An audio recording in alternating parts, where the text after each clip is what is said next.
Good morning all of you. मैं Bhadauria sir और major IAS में आपका स्वागत है। तो हमारी इतिहास की श्रृंखला चल रही है और उसी क्रम में आज हमारा अगला लेक्चर है उत्तर वैदिक काल का। लास्ट लेक्चर में हमने ऋग्वैदिक काल को पढ़ा था और आज हम पढ़ेंगे उत्तर वैदिक काल को, है ना। यानी ऋग्वैदिक काल के जस्ट बाद काल हमारा कौन सा है? उत्तर वैदिक काल। तो सबसे पहले हम चर्चा करेंगे उत्तर वैदिक काल का कालखंड क्या रहा है। तो उत्तर वैदिक काल का जो कालखंड है वो 1000 ईसा पूर्व से 600 ईसा पूर्व जो है वो रहा है ना। आप भारत में इतिहास को देखेंगे तो 2500 से 1750 हड़प्पा है, 1500 से 1000 ऋग्वैदिक काल है, 1000 से 600 तक उत्तर वैदिक काल है। 600 के बाद आप देखेंगे तो बौद्ध काल आ जाएगा, उसके बाद आप लगभग 500 के आसपास आपका जैन धर्म आ जाएगा और उसके बाद फिर जो है मगध साम्राज्य और उसके बाद जो है मौर्य साम्राज्य का वर्णन आपको देखने को मिलेगा। तो आज हम चर्चा करेंगे उत्तर वैदिक काल की। तो उत्तर वैदिक काल का जो कालखंड है वो क्या है? 1000 ईसा पूर्व से 600 ईसा पूर्व।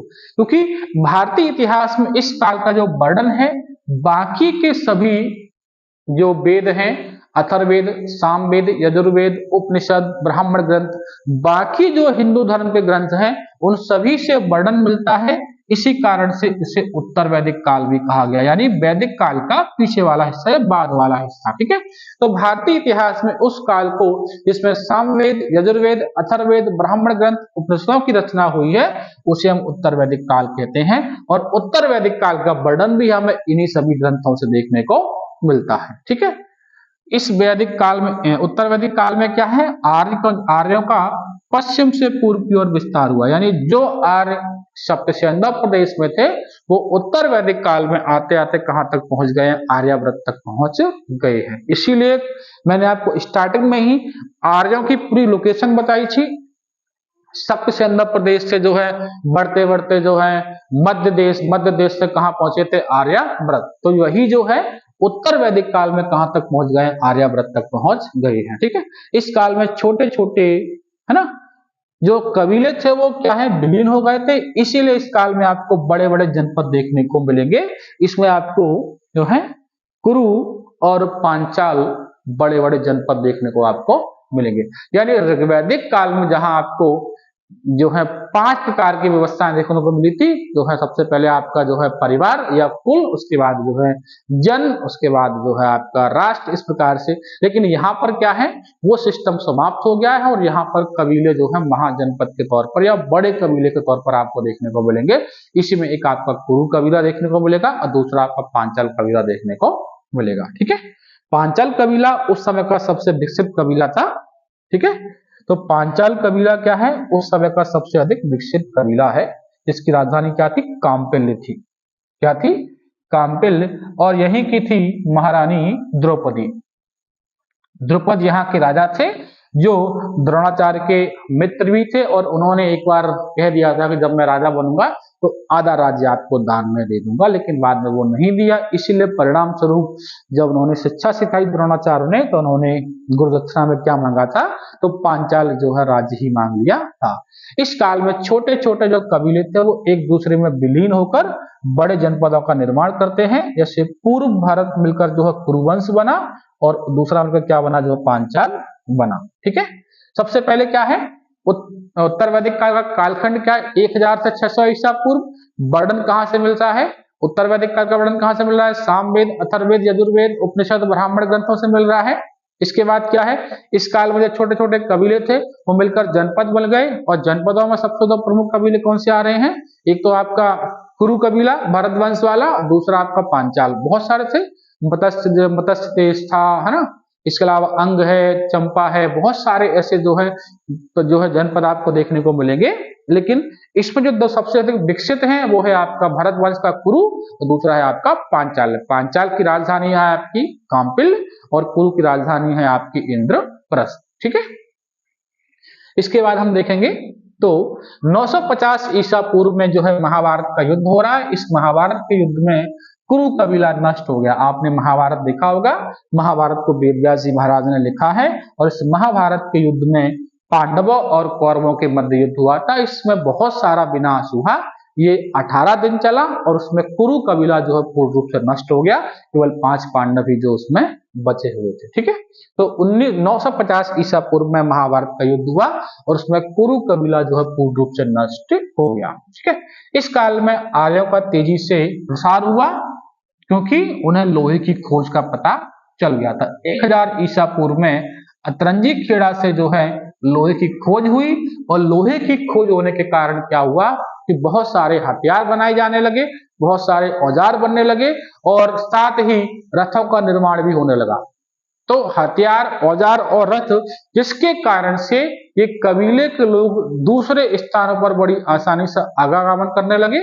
इस कारण से इनका विस्तार भी क्या है, बहुत ज्यादा बढ़ने लगा। ठीक है, तो लोहे की खोज से औजार, हथियार, रथों का निर्माण हुआ और साथ ही कृषि भी विकसित हो जाएगी, क्योंकि हथियार बनने लगे, औजार बनने लगे, तो कृषि का भी विस्तार हो जाएगा। इसीलिए ऋग्वैदिक काल में कृषि जो है, उत्तर वैदिक काल में कृषि मुख्य अर्थव्यवस्था जो है वो हो जाएगी। ठीक है, इसके बाद अगला है, लोहे की खोज के कारण हथियार, हल, कृषि संबंधी औजार का प्रयोग बढ़ा और इसी के कारण उत्तर वैदिक काल में आर्यों का विस्तार सरस्वती से लेकर कहां तक हो गया, गंगा के दोहाब यानी मध्य देश तक हो गया। ठीक है, कानपुर वाला जो क्षेत्र है वहां तक का क्षेत्र जो है, और उसके आगे क्या कहता है, मध्य देश कहा जाता है, यानी गंगा और यमुना का जो इलाहाबाद क्षेत्र है वहां तो पूरा आर्यव्रत जो कहलाता है। ठीक है, इसके बाद हम बात करेंगे आर्यों की उत्तर वैदिक काल की राजनीतिक स्थिति की। ठीक है, पहला क्या है, उत्तर वैदिक काल में राजतंत्र ही शासन का तंत्र था, यानी जैसे ही कबीले, छोटे छोटे कबीले नष्ट हुए, बड़े जनपदों का निर्माण आया, तो जनपदों के निर्माण के कारण यहाँ पर राजा का अस्तित्व हो गया।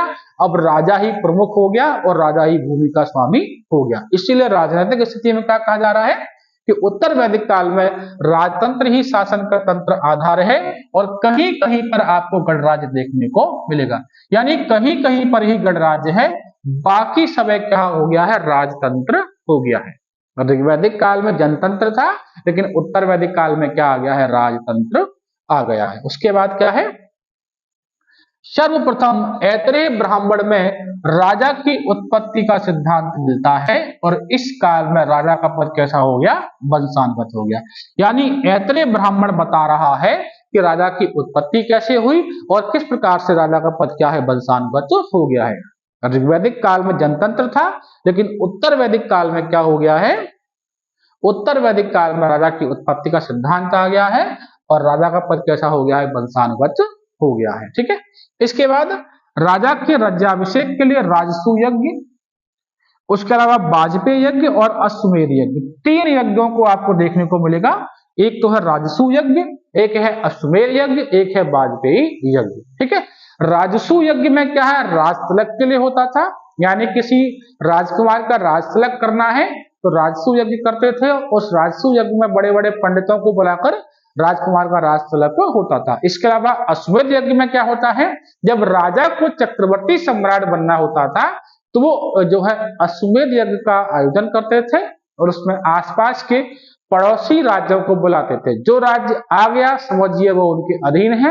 इसके अलावा एक घोड़े के सर पर जो है ताम्र पत्र लिखकर छोड़ देते थे कि ये हमारा घोड़ा है, अगर आप इसे पकड़ेंगे तो आपको युद्ध करना पड़ेगा और अगर आप इसे छोड़ देंगे तो ये माना जाएगा कि आप हमारे अधीन जो है रहने को तैयार हैं। इस प्रकार से राजा उस काल में चक्रवर्ती सम्राट बना करते थे। ठीक है, तो 3 प्रकार के यज्ञ हैं, राजसूय, अश्वमेध और वाजपेयी यज्ञ। इसके अलावा उत्तर वैदिक काल में आपको करों का जो है सिस्टम मिलेगा, जहां ऋग्वैदिक काल में कर क्या था, स्वेच्छाकारी था।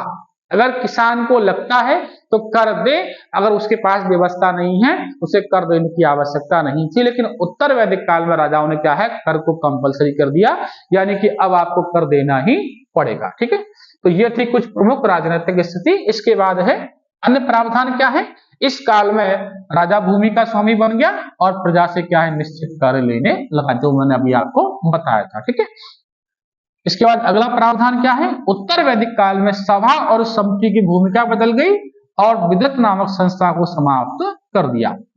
यानी ऋग्वैदिक काल में सभा संभ्रांत लोगों की थी, समिति नवयुवक लोगों की थी जो वोटिंग करते थे। अब इन दोनों की ही भूमिका बदल दी, सभा के अंदर पंडित को और बड़े बड़े न्यायाधीशों को लेकर आ गए सलाहकार के लिए, और समिति के अंदर मंत्रियों की नियुक्ति कर दी गई, है ना। सभा क्या है, ग्राम संस्था हो गई। इसके अलावा समिति जो है राजा के सहयोग प्रदान करने वाली संस्था हो गई। यानी कि सभा जो है ग्राम संस्था है, ग्राम को लेकर काम करेगी, ग्राम में न्याय देगी और ग्राम की समस्याओं को समझेगी। वही समिति मतलब हो गया वर्तमान का मंत्री मंडल, ठीक है। इसके बाद अगला क्या है हमारा, अथर्ववेद में सभा और समिति को प्रजापति ब्रह्मा की दो पुत्रियां कहा गया है। क्या कहा गया है, प्रजापति ब्रह्मा की दो पुत्रियां हैं सभा और समिति। ये है हमारे राजनीतिक प्रावधान। उसके बाद सामाजिक स्थिति में और क्या है, तो सामाजिक स्थिति में क्या है, समाज 4 वर्गों में बढ़ गया था, ब्राह्मण, क्षत्रिय, वैश्य और शूद्र। और यहाँ पर ये वर्ण व्यवस्था कर्म आधारित न होकर कैसी हो गई, जन्म आधारित हो गई। कैसी हो गई, जन्म आधारित हो गई।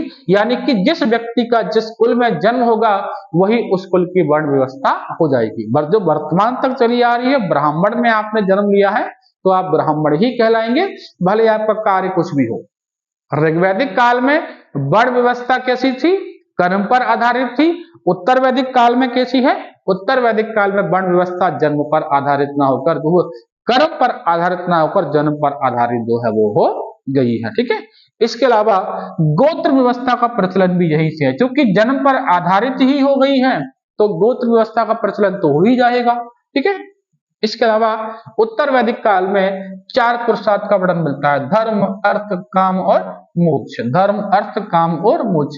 पहले धर्म करिए, फिर अर्थ कमाइए, फिर काम की इच्छा करिए और अंत में जो मोक्ष की प्राप्ति करिए। धर्म, अर्थ, काम और मोक्ष। पहले धर्म करिए, अर्थ कमाइए, काम वासना करिए, उसके बाद क्या है आपकी मोक्ष की प्राप्ति करिए, ठीक है।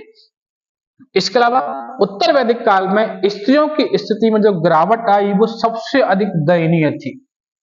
ऋग्वैदिक काल में जहां स्त्री सम्मानजनक स्थिति में है, उत्तर वैदिक काल में वही स्थिति पूर्ण रूप से खराब हो गई है। पहला कारण क्या है, स्त्रियों को दुख का कारण समझा जाने लगा। यानी कि पुत्री के जन्म पर जो है दुख प्रकट करते थे और पुत्र के जन्म पर हर्ष प्रकट करते थे। वही चीज आपको देखने को मिलेगी उत्तर वैदिक काल में। स्त्रियों की स्थिति में जो गिरावट आई उसमें पुत्री का जन्म दुख का कारण माना जाने लगा, जबकि पुत्र का जन्म हर्ष का कारण समझा जाने लगा, ठीक है।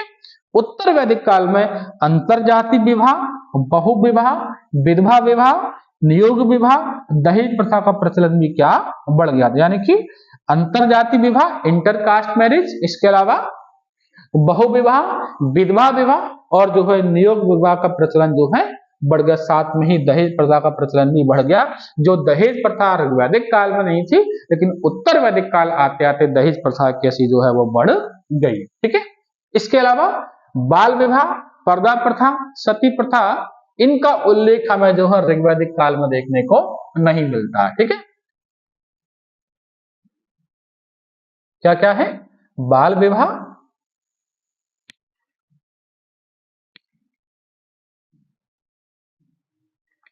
ठीक है,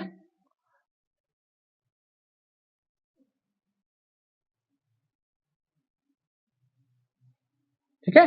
तो बाल विवाह, पर्दा प्रथा, सती प्रथा का उल्लेख देखने को हमें जो नहीं मिलता है। उत्तर वैदिक काल में 8 प्रकार के विवाहों का वर्णन मिलेगा, जो 2 प्रकार से है, अनुलोम विवाह और प्रतिलोम विवाह। 4 विवाह अनुलोम में है और 4 विवाह प्रतिलोम में है। जब कन्या उच्च वर्ण की है और पुरुष निम्न वर्ण का है तो प्रतिलोम विवाह में जाता है। जब कन्या जो है, जब पुरुष उच्च वर्ण का है, कन्या निम्न जो है वर्ण की है, तो वहां पर वो अनुलोम विवाह में। इस प्रकार से विवाह 2 प्रकार के हैं, अनुलोम और प्रतिलोम। अनुलोम में क्या है, उच्च वर्ग का बालक, निम्न वर्ण की बालिका। उसी प्रकार से प्रतिलोम में निम्न वर्ण का बालक और उच्च वर्ण की बालिका, ठीक है। अब इसके अंदर भी 4 प्रकार के विवाह हैं, उनका वर्णन हम फिर कभी डिस्क्रिप्शन में कर लेंगे। गंधर्व विवाह, पैशाच विवाह, बहुत सारे प्रकार के विवाह हैं। इसमें ब्राह्मण विवाह देखने को मिलेगा आपको अनुलोम के अंदर, ठीक है। तो ये विवाह व्यवस्था है, ठीक है। बाल विवाह नहीं है, पर्दा प्रथा नहीं है, सती प्रथा नहीं है। उत्तर वैदिक काल में 8 प्रकार की विवाह पद्धति मिलती है, इसको 2 भागों में डिवाइड किया गया है, अनुलोम और प्रतिलोम विवाह, ठीक है। उत्तर वैदिक काल में स्त्रियों से उपनयन संस्कार भी छीन लिया गया, यानी अब स्त्रियों का उपनयन संस्कार नहीं होगा। और साथ ही उत्तर वैदिक काल में ना तो वेद पढ़ने की अधिकार थी, ना संपत्ति में अधिकारी थी, और ना ही अब वो अमाजू रह सकती थी। यानी कि जो व्यवस्था ऋग्वैदिक काल में थी उसका बिल्कुल उलट आपको उत्तर वैदिक काल में देखने को मिलेगा। इसके अलावा उत्तर वैदिक काल में आपको 16 संस्कारों का वर्णन भी देखने को मिलेगा। जो 16 संस्कार इस प्रकार से हैं: गर्भाधान, पुंसवन, सीमांतोन्नयन, जातकर्म, नामकरण, निष्क्रमण, अन्नप्राशन, चूड़ाकरण, कर्णभेदम, विद्यारंभ, उपनयन, वेदारंभ, केशांत, समावर्तनम, है ना, विवाह और अंत्योष्टि। इस प्रकार से 16 संस्कारों का वर्णन आपको देखने को मिलेगा। ठीक है, 16 संस्कारों का वर्णन आपको देखने को मिलेगा। कौन कौन से हैं? गर्भाधान, पुंसवन, सीमांतोन्नयन, जातकर्म, नामकरण, निष्क्रमण, अन्न प्रशासन, चूड़ाकर्म, है ना,